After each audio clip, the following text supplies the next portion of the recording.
Hi hello guys వచ్చేసా మీ ముందు కొత్త వీడియో తెచ్చేసా. ఈరోజు వీడియో వచ్చేసి ఏంటంటే ఇళ్ళ దగ్గర కండ్లు ఎలా కాల్చుకోవాలి, ఎలా కాల్చుకుంటే టేస్ట్ ఉంటుంది చూద్దాం రండి. ముందుగా అయితే కంటిని కాల్చుకోవడానికి ఒక మంచి కర్రపుల్లని తీసుకువచ్చి దాన్ని సూదిగా చెక్కుకోవాలి. చెక్కుకున్న కర్రపుల్లని కండికి ముందు భాగంలో ఈ విధంగా గుచ్చుకుని కంటిని కాల్చుకుంటే మనకు చేతులు అనేవి కాలకుండా ఉంటాయి. కండీలు అనేది ఎప్పుడూ మంట మీద కాల్చకూడదు, బొగ్గుల మీద కాలిస్తే చాలా టేస్టీగా ఉంటాయి. బొగ్గుల మీద కాల్చిన టేస్ట్ వేరుంటుంది, మంట మీద కాల్చిన టేస్ట్ వేరుంటుంది. మంట మీద కాల్చిన టేస్ట్ అయితే పోసూరు కంపు అనేది వస్తుంది, టేస్ట్ కూడా బాగాదు. అలాగే బొగ్గుల మీద కాల్చింది అయితే మంచిగా కాలుతుంది, చాలా టేస్ట్గా కూడా ఉంటుంది. ఈ విధంగా మంచిగా బొగ్గుల మీద కండికి కర్రపుల్ల గుచ్చి కాల్చుకుంటే మంచిది.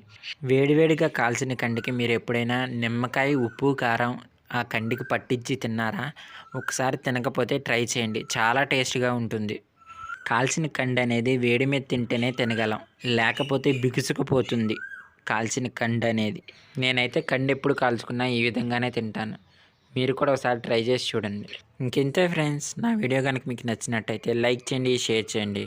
అండ్ మరిన్ని వీడియోస్ కోసం నా ఛానల్ని సబ్స్క్రైబ్ చేసుకోండి.